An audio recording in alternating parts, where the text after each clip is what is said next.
Good morning दोस्तों, thank you for watching my YouTube channels. दोस्तों आज हम समझेंगे कि हमारी जो चेतना और हमारे शरीर में जो बैठी प्रकृति है, इन दोनों के बीच में क्या अंतर है। क्या हम चेतना के केंद्र में न रह के भी जीवन जी सकते हैं? क्या हम अपने शरीर जो पदार्थ रूप में है और ये शरीर को जो एक स्ट्रक्चर्स मिला हुआ है जो 24 तत्वों से मिलकर बना हुआ है, क्या इसके आधार पे शरीर स्वयं गति कर सकता है, यानी प्रकृति के गुण के द्वारा मनुष्य का जीवन चल सकता है? तो दोस्तों ये दोनों प्रश्न हमारे लिए बेहद इम्पोर्टेंट है। तो दोस्तों इस वीडियो के अंत तक बने रहिए ताकि आपको समझ आए कि प्रकृति और चेतना के बीच में क्या बिग डिफरेंस होता है और हम अपनी प्रकृति को समझ के हम अपनी चेतना को उच्चतम स्थान तक पहुंचा सकते हैं। तो दोस्तों इसको समझने के लिए सबसे पहले हमें ये समझना पड़ेगा कि ये जो हम पैदा होते हैं तो हमें एक जो ढांचा स्ट्रक्चर्स मिलता है शरीर के रूप में, ये शरीर के अंदर होता क्या है। सो दोस्तों इसके अंदर जैसे आप सब जानते हैं कि शरीर जो पदार्थ से मिलकर बना होता है और हर पदार्थ अपना एक स्ट्रक्चर रखता है और उसके अपने स्वयं के गुण धर्म होते हैं, यानी each and every matter has their virtue, और अकॉर्डिंग देयर वर्च्यू जो पदार्थ जो स्ट्रक्चर बनता है उसी के आधार पे वो अपना कार्य करता है। दोस्तों इसी में सभी पेड़ पशु पक्षी जितने भी जो जीव जंतु होते हैं ये सब अपने बॉडी स्ट्रक्चर्स जो प्रकृति ने उसे जैसा इवॉल्व किया है उसी के according to they live their life. तो दोस्तों उसी के आधार पे अपना जीवन जीता है। तो दोस्तों हम भी मनुष्य जाति में हैं। मनुष्य के हमारे जो गुण होते हैं वो हमारे जो षट्रिपु जो होते हैं जो हमारे डीएनए से आते हैं, हम उसके आधार पे ये प्रकृति निरंतर गति कर सकता है, क्योंकि प्रकृति ने वेल डिज़ाइन करके इस हमारे डीएनए के माध्यम से हमें निर्मित किया है। दोस्तों यही कारण होता है कि हमारे अंदर जो एक ऐसा बॉडी स्ट्रक्चर्स खड़ा है, जो ऐसा ये कहना चाहिए एक अद्भुत संरचना स्ट्रक्चर है मनुष्य की बॉडी का, जो उसके अंदर एक ऐसा कहना चाहिए एक ऐसा कॉग्निटिव साइंस डेवलप हुआ है जो उसकी चेतना को जन्म देता है, और वो चेतना ही उसकी जो प्राकृतिक गुण है उसको समझ सकता है। तो दोस्तों हम समझते हैं कि जो हमारे प्राकृतिक गुण होते हैं और चेतना के गुण में क्या भिन्नता होती है। तो दोस्तों प्रकृति के जो गुण होते हैं, प्रकृति के गुण मैंने जैसे समझा दिया कि षट्रिपु काम क्रोध लोभ मोह मद मात्सर्य, इससे हमारी शरीर की प्रकृति चलती है। तो दोस्तों जब मैं प्रकृति बोल रहा हूँ तो मतलब गुणों की बात कर रहा हूँ, जो षट्रिपु जो बोलते हैं हम इसको, ये इन षट्रिपु की बात कर रहा हूँ। इसी के आधार पर हमारा शरीर चलता है, इसी को हम विषय बोलते हैं, इसी के आधार पे हमारे इसको सूक्ष्म शरीर भी बोलते हैं, और ये सारे विषय हमारे ही अंदर विद्यमान होते हैं। दोस्तों हमारे माइंड में विद्यमान होते हैं, और हम अगर प्रकृति जो निरंतर गति करती है, यानी प्रकृति मतलब एक जैसे सागर होता है, सागर में निरंतर लहरें उठती है बनती है उठती है बनती है। दोस्तों सेम थिंग्स कि जो हमारे अंदर ये 80,000 अरब कोशिकाओं में जो ये षट्रिपु जो बैठे हैं और इससे तमाम तरह की जो परसेप्शंस भाव इमोशन उठते हैं, थॉट आते हैं, ये हमारी प्रकृति होती है। तो दोस्तों ये निरंतर गति करती रहती है। ये हमारे सोचने नहीं सोचने से हम जब भी बैठे रहते हैं, हमारे अंदर कौन सा विचार कहाँ से आता है ये हमें पता ही नहीं चलता। हमारे अंदर से कितने डर्टी विचार आ जाते हैं, we do not know understand, हम नहीं समझ पाते कि हमारे जो गंदे विचार किस अंधे तहखाने से आते हैं, किस अज्ञानता के तहखाने से आते हैं, ये हम नहीं समझते। तो ये हमारी हर मनुष्य समझता है कि उसका जो जन्म है वो शरीर पैदा लिया, तो जिस दिन शरीर संसार में आया उस दिन से वो अपने जन्म को काउंट करता है। तो दोस्तों शरीर पदार्थ यानी जो जन्म पदार्थ के रूप में वृत्ति अपने आप को मैनिफेस्ट करती है। लेकिन दोस्तों यदि वास्तविक देखा जाए तो हम जो अपने आप को बताते हैं कि मैं 20 साल का 25 साल का 50 साल का हूँ और हम बर्थडे सेलिब्रेट करते हैं, तो दोस्तों एक्चुअली हमारा जो शरीर होता है और इसके अंदर जो बैठी हुई जो वृत्तियाँ हैं ये लगभग 4.5 बिलियंस पुरानी होती है और ये अनादि है, इसका कभी अंत नहीं होता। दोस्तों जब हम डिस्ट्रॉय होते हैं तो ये वृत्ति दूसरे पदार्थ में रूपांतरण हो जाती है। तो ये प्रकृति का अपना एक काल चक्र है जो चलते रहता है निरंतर। तो वृत्तियाँ भी अपने नियमों के आधार पर गति करती है। तो दोस्तों हम मनुष्य जो होते हैं, यदि हम अपने प्राकृतिक गुणधर्म के आधार पर यदि गति करते हैं तो हम इसको पशु वृत्ति में बोलते हैं, क्योंकि ये सारी वृत्तियाँ एनिमल टेंडेंसी हर एनिमल्स में पाई जाती है, जो हम में पाई जाती है। तो दोस्तों हमारा शरीर भी एक पशु का ही शरीर है जिसके आधार पर हम अपने कार्य करते हैं।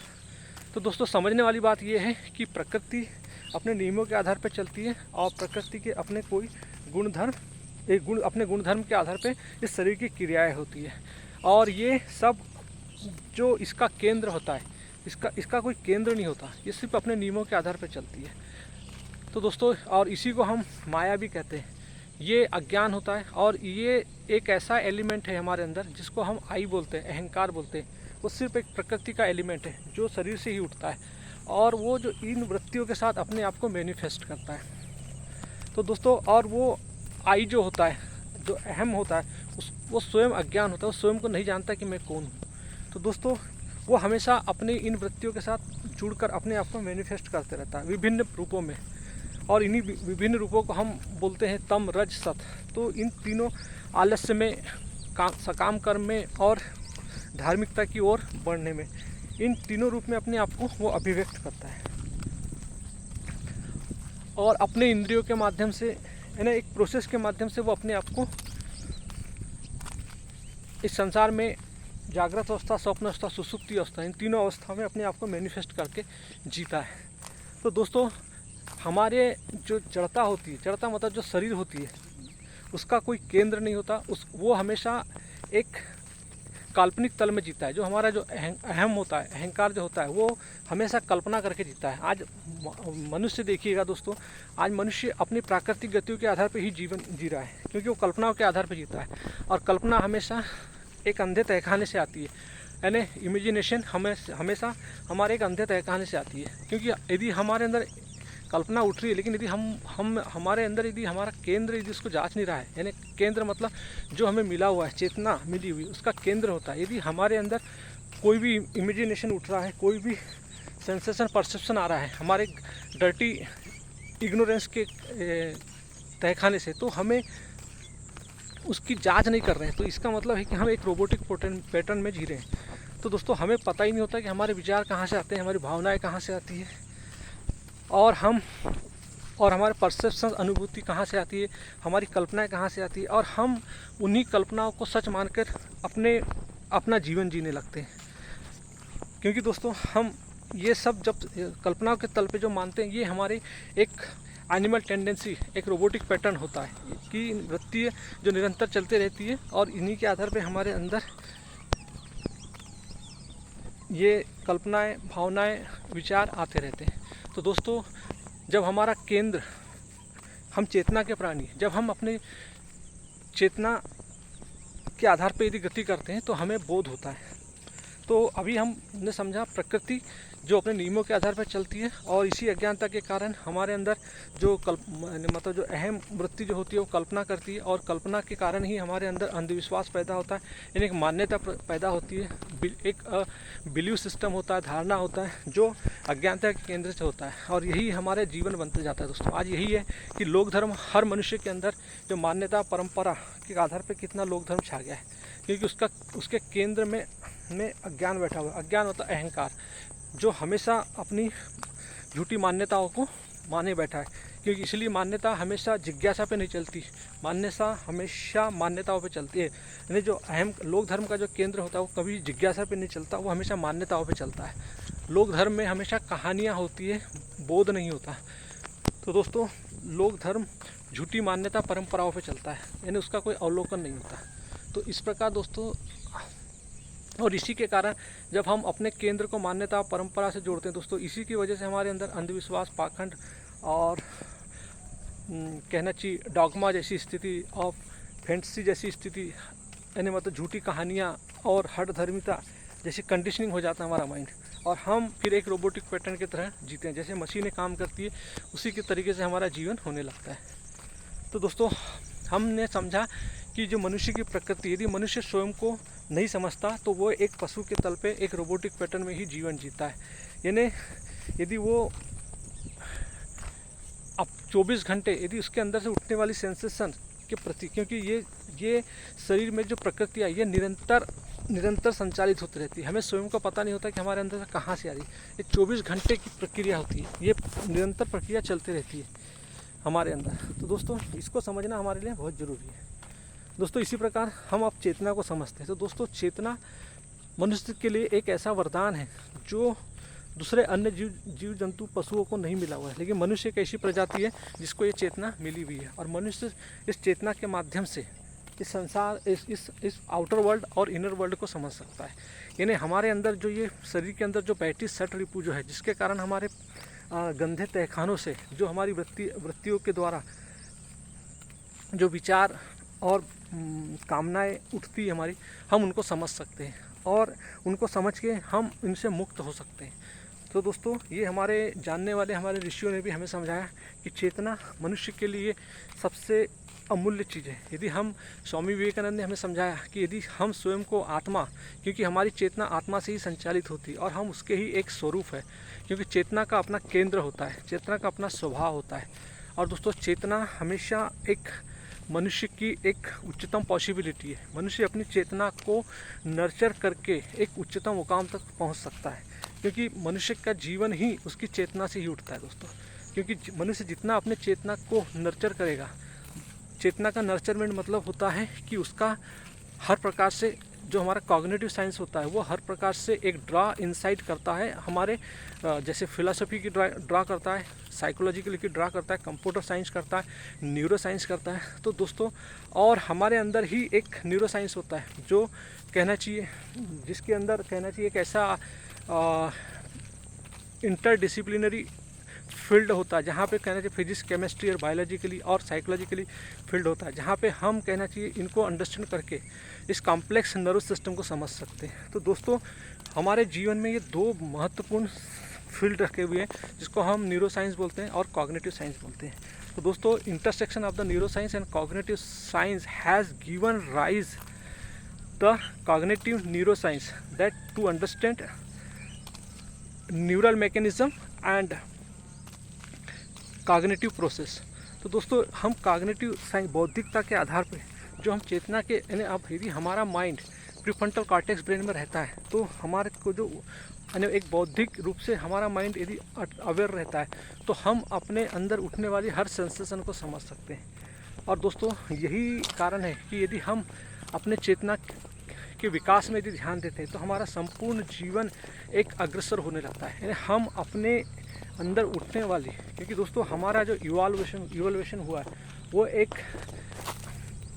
एनिमल टेंडेंसी से हुआ है, और एनिमल टेंडेंसी के लिए ही हमें हमारे जानने वालों ने हमें धर्म सिखाया है, जिसको हम हमारे आदि शंकराचार्य जी ने, और जो हमें प्रस्थान रही है सनातन धर्म की, वैदिक धर्म की, जिसको हम बोलते हैं श्रीमद् भगवद गीता, उपनिषद, ब्रह्मसूत्र, और इन्हीं उपनिषदों से आते हैं हमारे दर्शन जो हमें हमारी चेतना को मजबूत बनाते हैं। दोस्तों, यदि आपको जीवन में मजबूत बनना है तो दोस्तों, जब तक आप अपनी चेतना को मजबूत बनाने के लिए उसके अस्तित्व ग्रंथ नहीं पढ़ेंगे तब तक आपकी चेतना मजबूत नहीं बन सकती। दोस्तों, जो हम अपने जीवन में जो शिक्षा लेते हैं ये एक अविद्या शिक्षा है, मतलब जो भौतिक चीज़ों की, भौतिक पदार्थों को जानने की इच्छा है।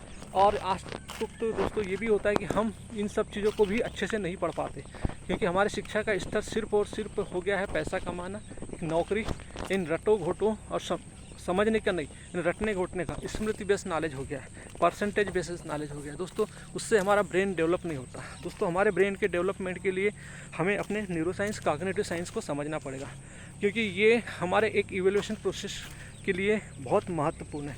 हम बॉडी स्ट्रक्चर को नहीं समझेंगे दोस्तों, क्योंकि हमारा सारा विचार, इमोशन, भावनाएं, सब चीज़ हमारे हार्मोनल्स एक्टिवेट होते हैं, हार्मोन से होता है, हमारे अंदर कॉग्निटिव सेंस से होता है, न्यूरो साइंस से होता है। So we need to understand the both cognitive and neuro science. दोस्तों, आज माता पिता अपने बच्चों को स्कूल भेजते हैं, रात दिन ट्यूशन जा रहे हैं। दोस्तों, वो क्या कर रहे हैं? ओनली वे अपने एक स्मृति का ज्ञान ले रहे हैं। आज उन बच्चों को कुछ भी नहीं पता है कि उनके अंदर फिजिक्स कैसे काम करती है, केमिस्ट्री कैसे काम करती है और बायोलॉजिकली और साइकोलॉजिकल क्या होता है। दोस्तों जब तक हम ये नहीं समझेंगे हम अपने फियर, एंजाइटी, डिप्रेशन से कैसे मुक्त होंगे। बच्चे अपने अंदर उठने वाली हर आलस्य की प्रवृत्ति, हर कामनाओं की प्रवृत्ति से कैसे मुक्त होगा, हर डिजायर से कैसे मुक्त होगा जो इस शरीर के अंदर बैठी हुई है, जो पल पल हर मनुष्य को परेशान करती है, जो एक साइकिल वृत्ति के रूप में हमारी एनिमल टेंडेंसी उठती है। हमें पता नहीं चलता हमारे विचार कहाँ से आते हैं, हमारी भावनाएं कहाँ से आती है, हमारे अंदर हमारा माइंड डिस्ट्रैक्ट क्यों करता है, हमारे अंदर जितनी भी विकृतियाँ पैदा होती है ये हमारी अज्ञानता के कारण होती है। और दोस्तों हमारे अज्ञानता का सबसे स्रोत होता है हमारी अंदर जो बैठी हुई DNA के अंदर जो बैठी पास्विक वृत्ति है। और दोस्तों इसको समझने के लिए हमें चाहिए कॉग्निटिव साइंस और न्यूरो साइंस। और दोस्तों जब तक हम इसको नहीं समझेंगे तब तक हम कैसे जीवन बेहतर जी सकते हैं। चाहे हम अच्छी नौकरी पाले या कुछ भी कर लें तो भी हम अपने अंदर की गतिविधियों को नहीं समझेंगे। तो दोस्तों जीवन एक निरंतर प्रक्रिया है, निरंतर जानने की प्रक्रिया है। स्वयं को निरंतर जानना पड़ता है, क्योंकि दोस्तों जब तक हम स्वयं को एक जिज्ञासा नहीं करेंगे जानने के प्रति कि हु एम आई, मैं कौन हूँ, मैं किस लिए जी रहा हूँ, मेरा अस्तित्व क्या है, आउटर वर्ल्ड क्या है, बाहरी वातावरण मुझे कैसे इफेक्ट करते हैं, बदली आई तो मुझे कैसे मेरे शरीर पर इसका इफेक्ट पड़ता है। हर तरह की जो चीज़ें we are looking around us in this world, so they all affect to our life style। तो दोस्तों बाहरी प्रकृति जो भी है, स्थूल प्रकृति जो हमें दिखाई देती है वो हमारे जीवन को प्रभावित करती है, और सूक्ष्म प्रकृति जो हमारे अंदर बैठी हुई है ये हमें मानसिक रूप से प्रभावित करता है। तो दोस्तों हमारे अंदर सिर्फ और सिर्फ विषय होते हैं और हम विषय को लेके ही हमेशा चिंतित होते हैं। हमारे सारी विषयों के जो वस्तुएं जो होती है वो हमेशा आउटर वर्ल्ड में होती है, लेकिन विषय हमें विष के समान परेशान करते रहते हैं। तो दोस्तों हमें ज़रूरत है हमें कॉग्निटिव साइंस को समझने की, क्योंकि हमारा ब्रेन हमारे माइंड से उठता है और माइंड मतलब होता है कॉग्निटिव साइंस। तो दोस्तों जब तक आप अपने बच्चों को कॉग्निटिव साइंस की शिक्षा नहीं देंगे, दोस्तों हम जो स्कूलों में पढ़ रहे हैं रटी रुटाई जो फिजिक्स, केमिस्ट्री, मैथ्स पढ़ रहे हैं ताकि हम एक परसेंटेज ला लें, दोस्तों उससे हमारा ब्रेन डेवलप नहीं होगा। क्योंकि जब हमें नौकरी लग जाती है हम भूल जाते हैं कि इनका हमारे जीवन में क्या महत्व होता है। फिर हमारी डिज़ायर हमको दौड़ा देती है, हमारे अंदर की जो पास्विक वृत्तियाँ है वो हमें दौड़ा देती है। हमारी माया जिस माया सठ रिपु के लेके हम पैदा हुए हैं उसके कारण हमारे अंदर जो अविद्या फैलती है वो अविद्या हमें डिस्ट्रैक्ट कर देती है और हम फिर अपने गलत ट्रैप में फंस जाते हैं। तो दोस्तों इसके कारण हम अपने जीवन को बेहतर नहीं जी पाते, और यही कारण होता है दोस्तों कि आज हम बड़ी बड़ी बीमारियों के शिकार में आ जाते हैं। चाहे लाइफ स्टाइल डिसीज़ है दोस्तों, हमारी सारी बीमारी जो होती है हमारे मानसिक बीमारी होती है। Life style disease, diabetic, cancer, thyroid जैसी बीमारी ये सब लाइफ स्टाइल डिसीज होती है दोस्तों। इसी के कारण हम ट्रैप में फंसते हैं। तो दोस्तों इन सब के पीछे हमारी एक कारण होता है कि हमारे अंदर जो आत्मज्ञान मतलब होता है कि माया मतलब कि माया को न समझना ही हमारा आत्मज्ञान होता है। माया मतलब ये सठ रिपु को न समझना ही हमारा आत्मज्ञान होता है। तो दोस्तों जब तक आप अपने बच्चों को आध्यात्मिक शिक्षा या नहीं देंगे, यानी आध्यात्मिक साइंस नहीं समझाएंगे, क्योंकि दोस्तों हमारे अंदर साइंस जैसे मैंने बोला न्यूरो साइंस और कॉग्निटिव साइंस ये दो कॉम्बिनेशन आप जब तक नहीं समझेंगे तब तक आप जीवन को नहीं जी सकते दोस्तों। चाहे वो लोक धर्म कितना भी आपको पुरानी मान्यता, पुरानी परंपराओं के आधार पर जीवन दे दे, वो कभी आप उसके आधार पर आपका लाइफ बेटर नहीं हो सकता, आपका ज़िंदगी अच्छे से नहीं बन सकता, आपका जीवन में विकास कभी नहीं हो सकता।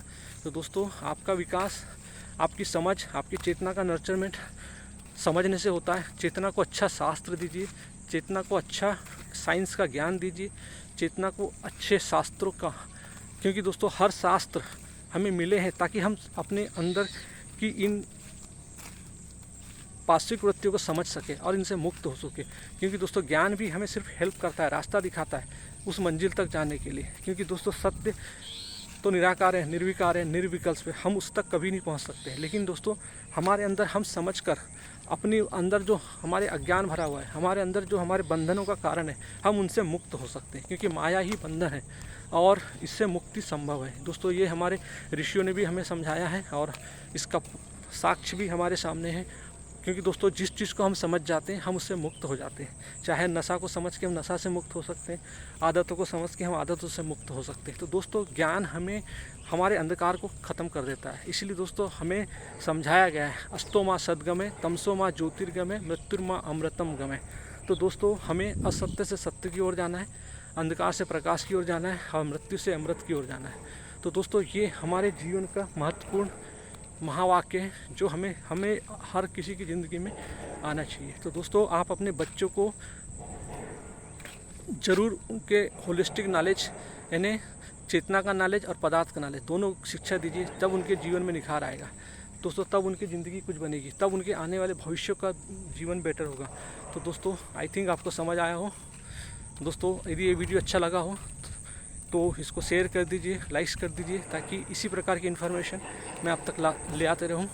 और आप भी उन्हीं जो मैंने उपनिषद बताया, जो भारतीय दर्शन बताया, उसका अध्ययन कीजिए और अपनी चेतना के स्तर को बढ़ाइए। थैंक यू दोस्तों, हैव ए नाइस डे।